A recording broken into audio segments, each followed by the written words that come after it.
DJ Kanchan Raj Muzaffarpur छौड़ा रंगदार रे सखी। आजाद रिकॉर्डिंग स्टूडियो राजगीर। बाटे राजगीर के छौड़ा रंगदार रे सखी, मारे जगह पर हो जाला बुखार रे सखी, बुखार रे सखी। बाटे राजगीर के छौड़ा रंगदार रे सखी, मारे जगह पर हो जाला बुखार रे सखी। जब कर चितपट मजा मारे सत सत, हमर बनल चाहता ते वो बता रे सखी। बाटे राजगीर के छौड़ा रंगदार रे सखी, मारे जगह पर हो जाला बुखार रे सखी। बाटे राजगीर के छौड़ा रंगदार रे सखी, मारे जगह पर हो जाला बुखार रे सखी।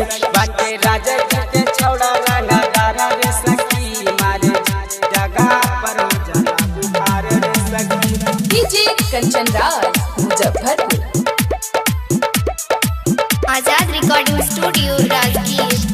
कबो नौलखा कबो झूला पा घुमावे, बरहम कुंडा छौड़ा ही के भर नहावे रे सखी। हाय हाय कबो नौलखा कबो झूला पा घुमावे, बरहम कुंडा छौड़ा ही के भर नहावे। काहे चला तू हसीना तुहे आ जाई पसीना, एक बार ना नहाए बार बार रे सखी। बाटे राजगीर के छौड़ा रंगदार रे सखी, मारे जगह पर हो जाला बुखार रे सखी। बाटे राजगीर के छौड़ा रंगदार रे सखी, मारे जगह पर हो जाला बुखार रे सखी। बाटे राजगीर के छौड़ा रंगदार रे सखी, मारे जगह पर हो जाला बुखार रे सखी। डीजे कंचन राज मुजफ्फरपुर आजाद रिकॉर्डिंग स्टूडियो राजगीर। उदय विवेक गुडू छौड़ा रवीन रे, जयराम ऋतिक कहावे बड़ा शौकीन रे सखी। हाय हाय उदय विवेक गुडू छौड़ा रवीन रे, जयराम ऋतिक कहावे बड़ा शौकीन रे।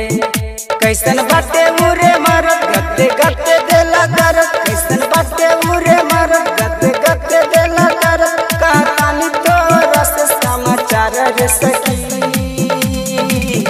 बाटे राजगीर के छौड़ा रंगदार रे सखी, मारे जगह पर हो जाला बुखार रे सखी।